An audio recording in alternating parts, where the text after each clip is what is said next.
Moi, je suis surtout actif dans le cadre d'un projet de recherche sur le rôle des régions et des parlements régionaux dans l'Union européenne. Projet de recherche donc avec l'idée de mieux comprendre le fonctionnement de la politique régionale européenne ou de la politique européenne des régions, et puis d'autre part aussi la volonté de faire prendre conscience aux régions du rôle qu'elles pourraient jouer, ou en tout cas de l'importance qu'elles peuvent avoir en tant qu'intermédiaires entre le niveau européen et les citoyens, puisqu'on considère que les régions pourraient être aussi un lieu de démocratisation de l'Union européenne. Quand on parle de démocratiser l'Union européenne, il ne s'agit pas que du niveau supranational, donc Commission, Parlement, Conseil, il faut la démocratiser à tous les niveaux. Donc c'est-à-dire prendre la notion de subsidiarité au sérieux. La subsidiarité, ce n'est pas redonner des compétences aux États-nations, c'est distribuer les compétences sur différents niveaux, européen, national, régional et local.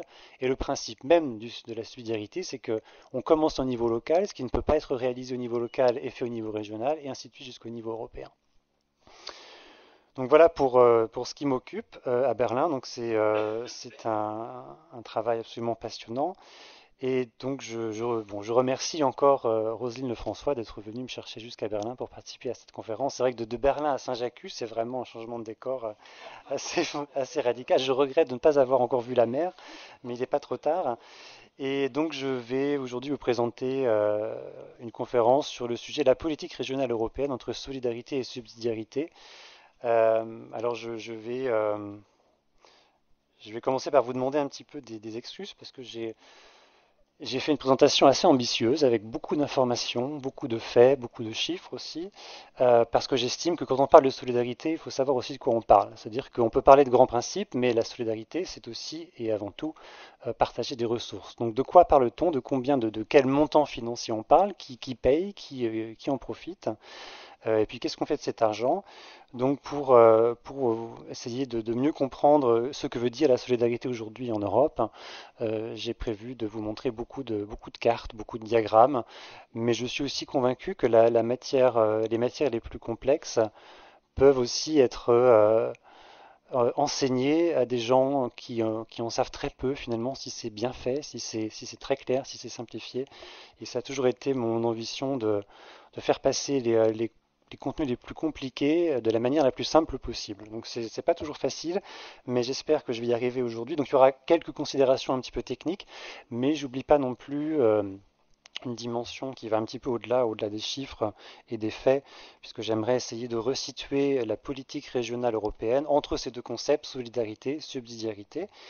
Et alors ce titre-là n'allait pas de soi, puisque je n'ai pas aujourd'hui pour objet d'expliquer dans quelle mesure ces deux principes, solidarité, subsidiarité, régissent la politique régionale européenne, puisque ce n'est pas vraiment de ça qu'il s'agit. Alors je pars du principe que les mots ont leur importance. Alors je me suis dit, voilà, voyons voir dans des textes qui sont ici des textes centraux, combien de fois il est question de solidarité et de subsidiarité dans deux documents importants de l'Union européenne. On a d'une part un guide sur les fonds structurels et d'investissement européens 2014-2020, donc c'est une somme, hein, on est à 418 pages, qui commence par une présentation d'environ 50 pages et qui ensuite regroupe tous les documents législatifs relatifs aux fonds structurels et d'investissement européens. Donc on ne trouvera pas mieux comme référence pour voir s'il est bien question de solidarité en matière de politique régionale.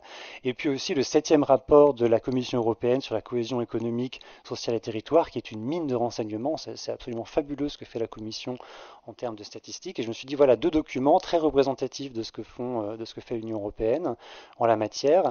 Et je suis quelqu'un qui part du principe que les mots ont leur importance. Et donc compter les mots, ça a l'air très simple, mais je crois que ça parle par soi-même. Et j'ai été moi-même surpris. Je me suis dit, bon, il sera quand même question un petit peu de solidarité, mais j'ai bien essayé. Je n'ai trouvé que dans chaque document que deux références au terme de solidarité, pas plus. Et je précise que dans le premier document, il y avait une référence qui était faite à l'économie sociale et solidaire, donc il n'était pas question de politique régionale européenne. Et puis dans le deuxième, c'était juste une référence au Fonds de solidarité de l'Union européenne que je vais présenter bientôt, mais qui n'a rien à voir avec la politique régionale. Alors d'autres concepts, en revanche, ont une place véritablement proéminente dans ces documents. On parle de convergence. Alors convergence, on pourrait dire, c'est une façon de dire cohésion autrement, donc c'est l'idée de rapprocher les conditions socio-économiques dans l'Union européenne. Mais même ce terme-là, qui a eu son heure, hein, je crois que dans les années 80-90, on en parlait beaucoup, eh bien on en parle beaucoup moins aujourd'hui en matière de politique régionale. En revanche, on parle beaucoup de compétitivité et encore plus de croissance. Donc voilà, j'ai été moi-même surpris par ces résultats-là. Et, euh, et après, je me suis dit, bon, bah, finalement, alors, pourquoi faire une conférence sur le thème la politique régionale entre subsidiarité et solidarité si vraiment il n'est pas question de ça aujourd'hui en politique régionale. Alors le thème de la solidarité a finalement été posé par les organisateurs, c'est le thème de la journée, la solidarité des territoires à l'épreuve. Et je me suis demandé spontanément, à l'épreuve de quoi finalement? Enfin, j'avais l'impression qu'il manquait une partie au titre. Alors dans le document de présentation de cette journée, il est dit à l'épreuve enfin, on peut supposer que la solidarité européenne serait menacée par le repli sur soi, le nationalisme et le populisme, ce qui est peut-être vrai. Ce serait donc une menace parce qu'il y aurait une forme d'égoïsme national qui serait de retour. C'est une première hypothèse. Mais une deuxième hypothèse serait aussi à l'épreuve de la crise économique et sociale. On a une crise économique et sociale qui dure depuis une bonne dizaine d'années, on en sort à peine, et je pense que la disposition des populations européennes à se montrer solidaires les unes envers les autres a été très largement érodée par l'expérience de la crise. Je n'ai qu'à penser à la façon dont la crise grecque a été traitée en Allemagne, et on a eu donc finalement un événement qui a participé du renouveau d'un certain nationalisme allemand aussi. Et puis troisièmement, alors pour être un petit peu provocant là aussi, finalement là, à l'épreuve peut-être de l'évolution de la politique régionale elle-même. Une évolution qui a été souterraine, subreptice, je crois qu'on n'a jamais vraiment thématisé ces choses-là, mais cette évolution a bien eu lieu. Euh, et je pense que la politique régionale européenne s'est écartée d'un idéal de solidarité pour se diriger vers autre chose. Et je vais essayer de le prouver, ou en tout cas de voir dans quelle mesure ce propos peut être vérifié. Parce que je crois que cette politique, elle est aujourd'hui en tension. Elle est en tension entre d'une part la lettre des traités, qui effectivement parle la langue de la solidarité, ça a été dit par M. Baudel ce matin. Il y a aussi des transferts financiers qui sont très importants de la part des pays et des régions les plus prospères vers les pays et les régions les plus pauvres. Donc ça existe, mais cette politique poursuit des objectifs et évaluée à l'aune de critères qui parlent un tout autre langage. Donc je crois qu'on est dans une période de transition où la politique régionale de l'Union européenne se dirige vers quelque chose d'autre. Donc voilà un petit peu pour des réflexions préliminaires. Euh, une autre réflexion qui m'est venue aussi, c'est une réflexion sur les notions de solidarité et de subsidiarité dans les discours publics en France et en Allemagne. Et là, c'est vrai que j'ai constaté une espèce de surdité réciproque, hein, puisqu'on a d'un côté la notion de solidarité, notamment de solidarité territoriale, qui dans le discours allemand ne joue, pour ainsi dire, aucun rôle. Donc ma première surprise, ça a été de constater en rentrant, voilà, la traduction de solidarité territoriale, ou une traduction approximative, il y a très peu de résultats sur Google, comme si le concept n'était pas du tout familier en allemand. Alors on la pratique, cette solidarité territoriale, mais on n'en parle pas, ou en tout cas on n'en parle pas dans les mêmes termes qu'en France. Il y a des mécanismes distributifs et redistributifs très forts en Allemagne qui existent, mais ce n'est pas un thème qui est vraiment placé sous le signe de la solidarité. Inversement, dans le discours français, il est très peu question de subsidiarité, alors que c'est une notion véritablement centrale pour les Allemands, pour les Autrichiens aussi. Ça tient au fait qu'ils ont un système politique fédéral, mais c'est leur façon de concevoir l'Union européenne à travers cette notion de subsidiarité. Et alors, voilà, en mettant un petit peu en regard ces deux choses, donc le fait que la solidarité joue un grand rôle dans le discours français, en particulier même en matière européenne, quand je pense aux aides qui ont été accordées à la Grèce, en France, il a toujours été question de solidarité avec la Grèce. En Allemagne, il y a eu d'une part un discours de solidarité qui est venu de la gauche, mais aussi un discours qui a dit on va payer pour les autres. Et donc la solidarité n'est pas forcément quelque chose qui est très vendeur en Allemagne, en tout cas en matière d'Union européenne. Et donc j'avais envie de mettre un petit peu en regard ces deux points de vue, le point de vue français, donc à travers la solidarité, et le point de vue allemand à travers la subsidiarité. Ces deux concepts, alors, sont malgré tout très importants parce que ce sont des concepts qui sont là comme symbole d'autre chose. Je crois que quand on parle de solidarité en Europe, on dit aussi implicitement on veut plus d'Europe. Parce que toutes les mesures de solidarité auxquelles on peut penser, que ce soit la solidarité dans la zone euro, solidarité en matière d'union bancaire avec un fonds commun d'assurance des fonds bancaires, ou la solidarité peut-être aussi en matière d'assurance chômage. Il y a des plans pour une assurance chômage européenne. Donc toute forme de solidarité en Europe suppose plus d'intégration. Quand on parle de j'ai bien dit solidarité? Oui.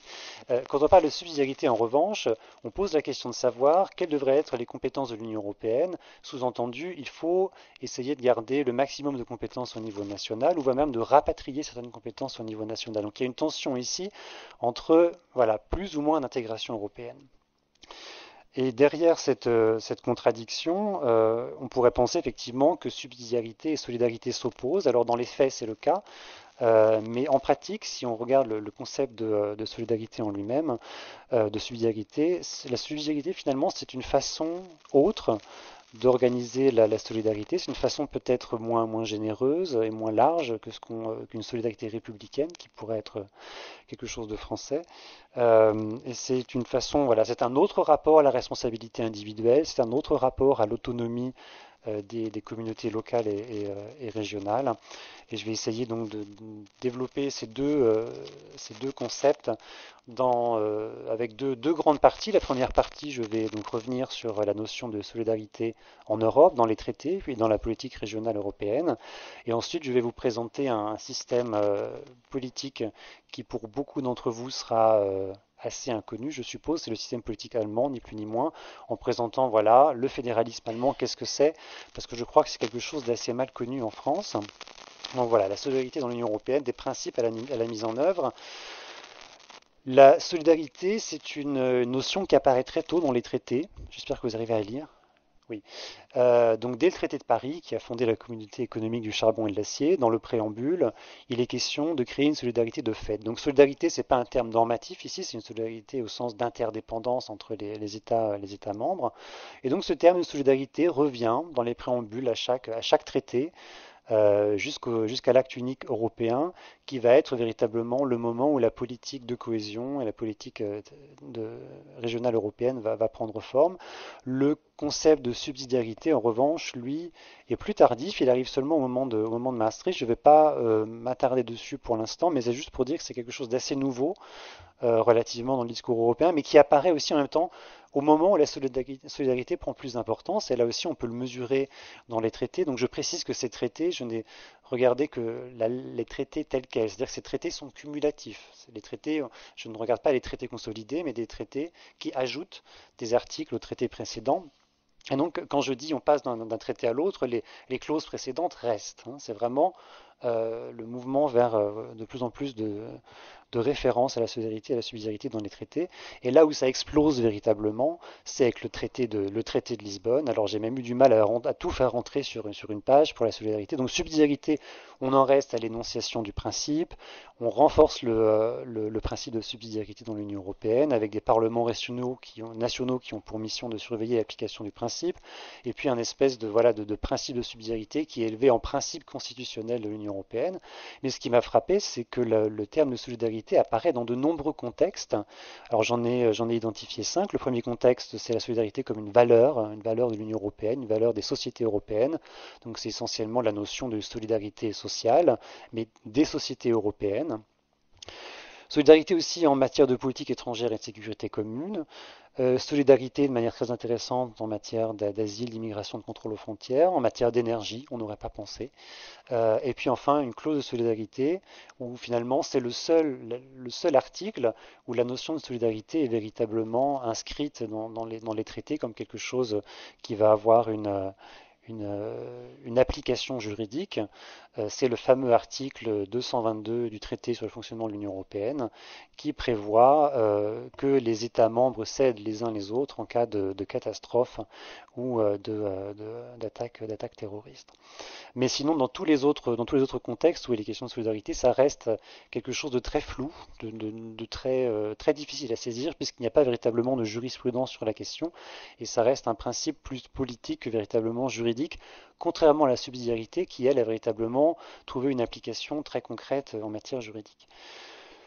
Donc, voyons voir un petit peu, quand on parle de solidarité au niveau européen, il faut voir l'ensemble du tableau. On parle de solidarité territoriale, c'est une chose, mais il y a d'autres formes de solidarité. J'ai essayé d'identifier les formes de solidarité dont on pouvait parler pour voir ça dans un contexte plus large. Alors, il y a une solidarité budgétaire qui existe, qui prévoit donc une aide aux États en situation de crise de liquidité. C'est très typiquement le cas de la crise de la dette, de la crise grecque, avec l'instauration d'un mécanisme européen de stabilité.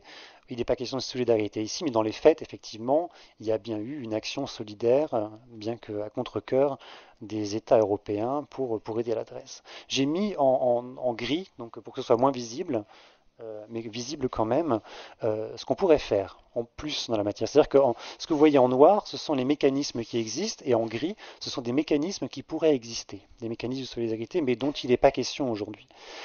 Donc on a aussi une solidarité sociale qui, elle, n'existe pas aujourd'hui au niveau européen, elle existe uniquement au niveau national, donc c'est tout ce qui ressort de la sécurité sociale, mais on pourrait tout à fait imaginer qu'on ait des mécanismes de sécurité sociale au niveau européen, c'est en débat.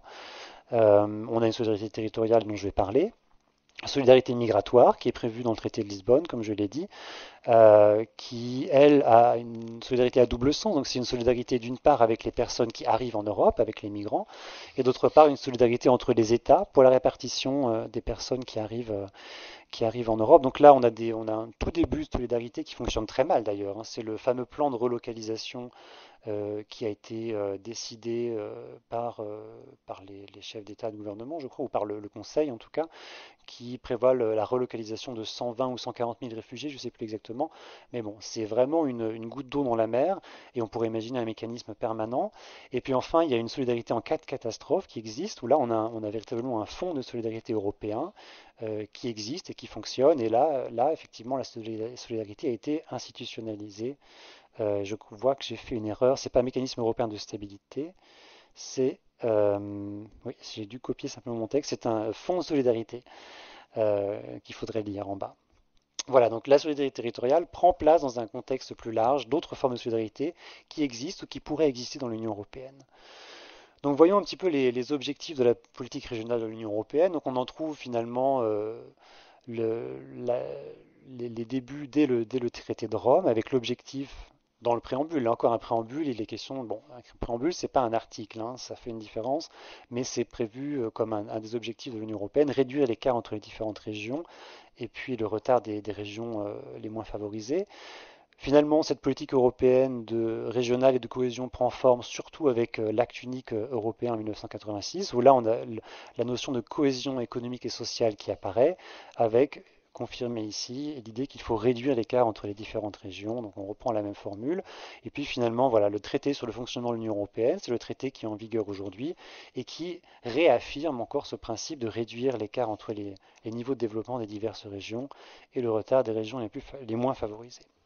Donc voyons voir qu'est-ce qu'il en est concrètement de ces objectifs. Là encore, j'ai fait le travail de revenir dans le passé, de regarder les termes qu'on utilise. C'est la façon qu'a l'Union européenne de définir ses objectifs en matière de politique régionale. Et donc j'ai regardé les différents plans multiannuels de la politique régionale européenne pour voir un petit peu de quoi il était question et quels termes on utilisait. Donc on voit toujours ici, sur ces trois premiers plans jusqu'en 2006, on voit très clairement des objectifs qui sont très proches de ce qu'il y a dans les traités.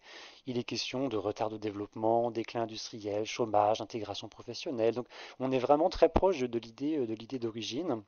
avec aussi une certaine prolifération des objectifs. On le voit déjà en 94-99, où c'est un petit peu le fourre-tout la politique européenne, hein. Tout y passe, y compris les régions ultra-périphériques. Donc à l'époque, c'était pas destiné aux pays, enfin aux zones d'outre-mer, c'était pour la Suède et la Finlande qui venaient de rentrer dans l'Union européenne. Donc voilà, il y a vraiment une espèce de prolifération d'objectifs, mais qui restent tous très proches de l'idée originelle de rapprocher les régions, en tout cas au niveau économique et social. Et puis il y a eu un changement. Il y a eu un changement au début des années 2000, et ce changement est tout à fait visible dans la façon dont l'Union européenne présente les objectifs de la politique régionale et de cohésion. Donc là encore, je reprends les termes officiels. En 2007-2013, alors là, la convergence, on est toujours là.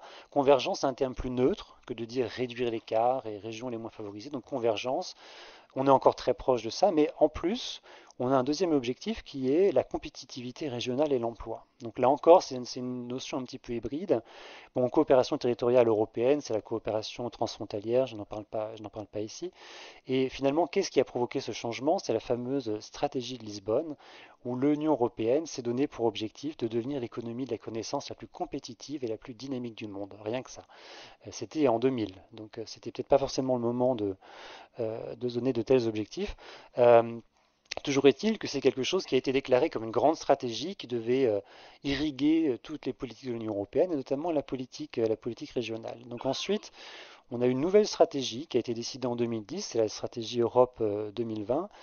Donc cette fois un peu moins ambitieuse pour l'emploi et une croissance intelligente, durable et inclusive. Donc voilà, là les objectifs se sont réduits à deux finalement, les objectifs les plus généraux. Donc investissement pour la croissance et l'emploi.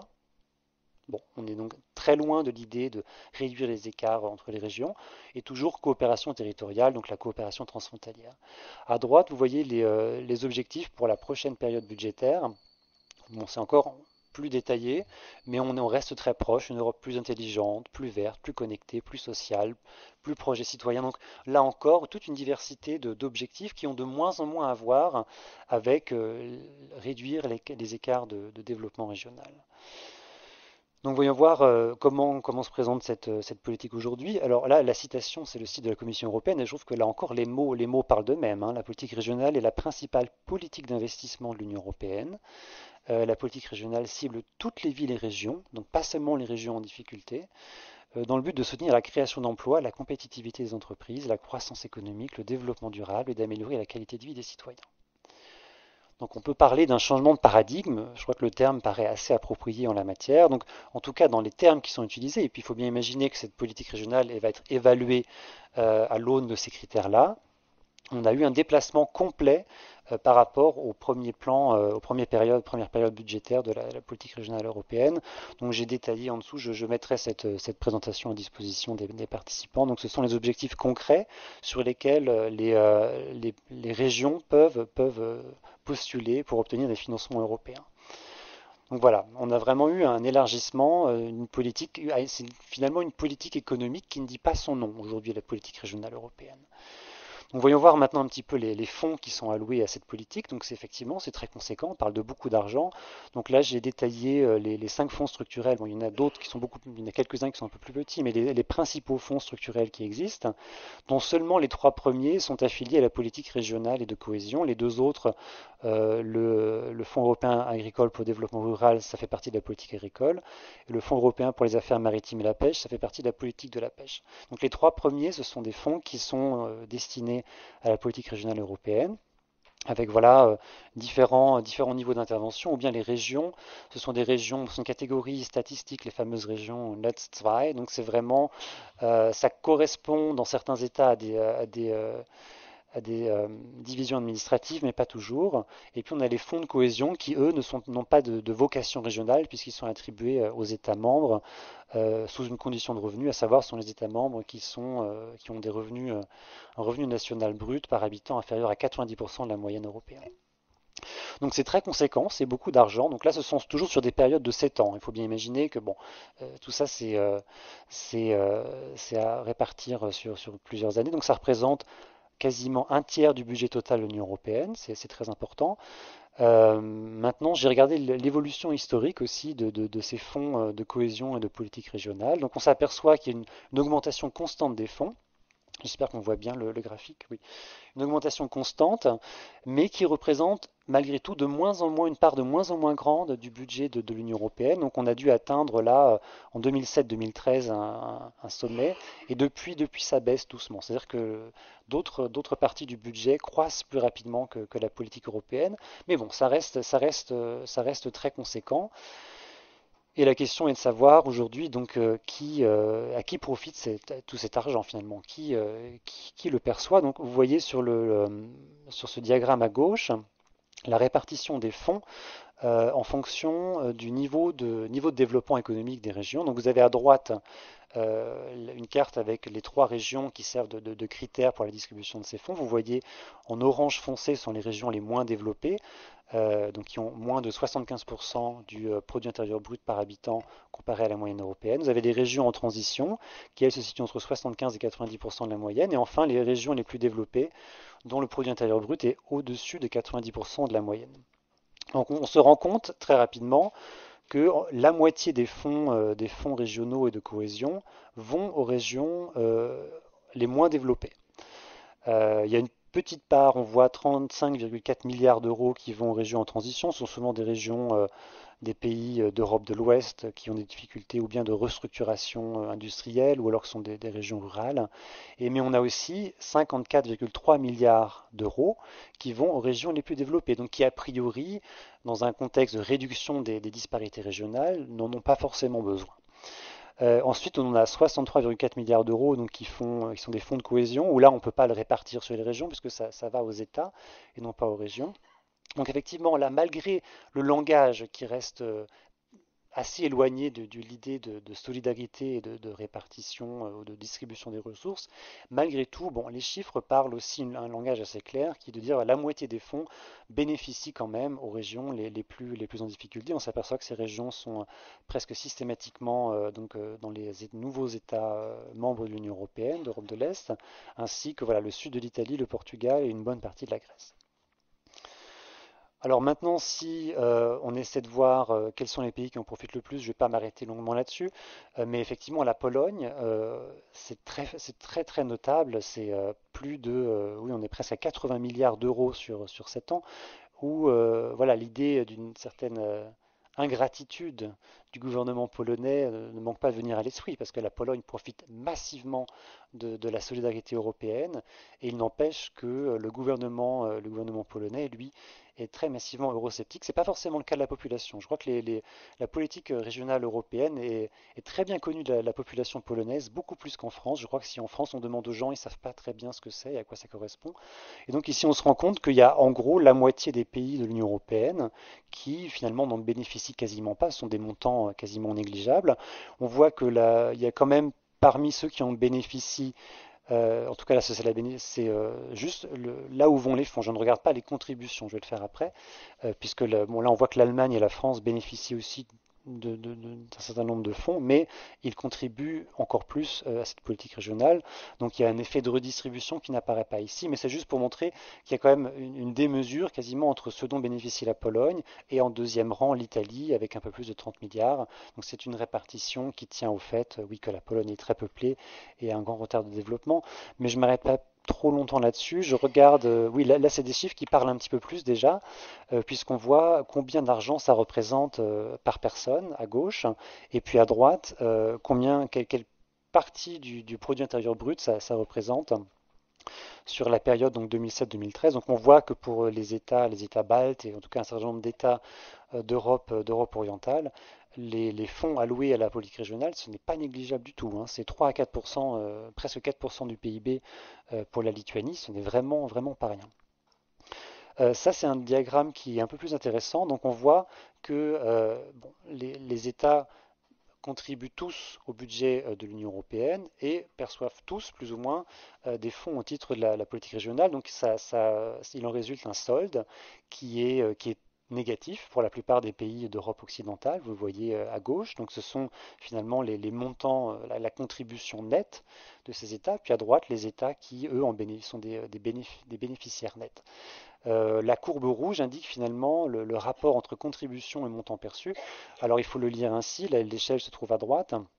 Si on prend le cas de l'Allemagne, qui se situe donc à un rapport qui se trouve à peu près autour de 3, ça veut dire que l'Allemagne va payer 3 euros dans les fonds régionaux et va en recevoir 1 en retour. Pour la Pologne, elle va payer 10 centimes et elle va recevoir 1 euro en retour. C'est de l'ordre de 0,1 ce rapport.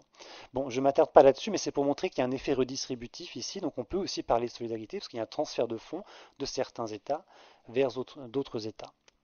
Euh, alors la question que tout le monde se pose, c'est est-ce que ça fonctionne? Évidemment, quels sont alors, on ne peut pas forcément attribuer les différences, enfin, ou le succès économique des États de l'Union européenne uniquement à la politique régionale, mais c'est intéressant de regarder, cette fois sur la période 2000-2015, quels sont les États de l'Union européenne qui ont eu le plus de croissance. Donc là, les couleurs sont un petit peu contre-intuitives, puisque le bleu, plus c'est foncé, mieux c'est.